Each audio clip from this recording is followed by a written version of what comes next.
Ethan was the kind of guy you didn't notice, which is a damn shame because he was brilliant. He blended into the background, whether at school or at home. Our classmates barely knew he existed, and his parents weren't much better, treating him like a ghost. But I knew Ethan. I was his only friend, the only one who saw the depth of his pain and the sharp edge of his intelligence. That night of the senior ball, everything changed. Ethan had gathered enough courage to ask Sarah to be his date. She was pretty. The two had been to the same classes since ages, and he had a massive crush on her.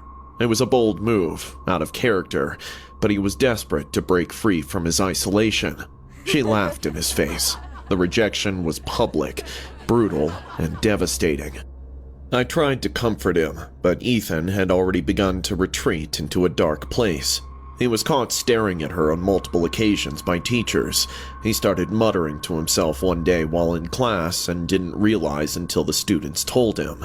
His mother complained once that he would keep talking with a childhood clown toy for hours.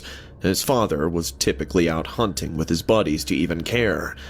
I should have seen the signs, should have done something, but I didn't. On the night of the ball, Ethan wasn't there when I arrived. I figured he was too embarrassed to show up after what happened with Sarah. The gym was decked out with streamers and balloons, the usual cheap decorations for a high school dance. Kids were dancing, laughing, and I tried to impress my date Jenna with my dry humor, but I couldn't shake the feeling that something was very wrong. It was about an hour into the ball when the lockdown alarm blared. The lights flickered, plunging us into semi-darkness. Panic spread through the crowd, cries of confusion growing louder. I had a sinking feeling in my gut. Ethan. The gym doors burst open, and there he stood, a twisted figure in the doorway, wearing a clown's mask. He held two of his father's hunting rifles.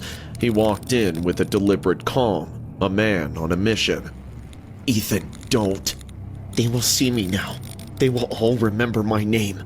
Screams erupted as he fired the first shot, hitting a kid named Mike square in the chest.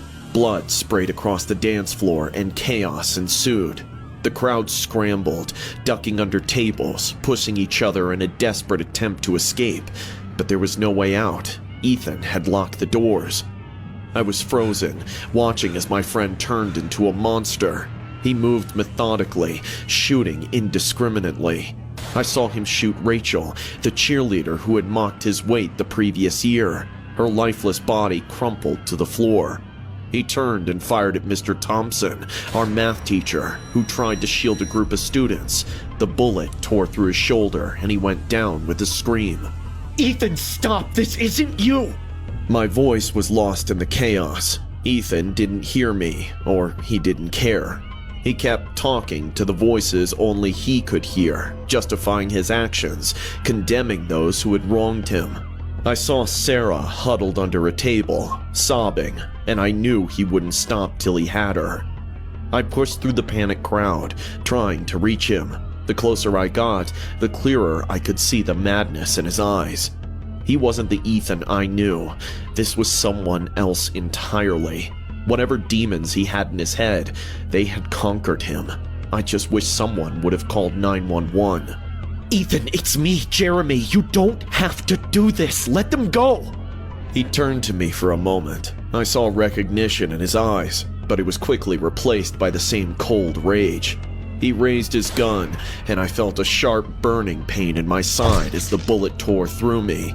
I fell to the ground, clutching my wound, the world spinning around me. You'll all remember me now. He continued his rampage. The gym was filled with screams, gunfire, and sobbing. Bodies lay scattered, blood pooling on the polished floor. The horror seemed endless, but eventually the police stormed in, ending the nightmare. They brought him down in a single clean shot. As I lay there, bleeding and helpless, watching as they dragged Ethan's body away, the gym looked like a slaughterhouse. 13 died and 26 were injured. I survived, but I'll never forget that look in Ethan's eyes, the screams of my classmates.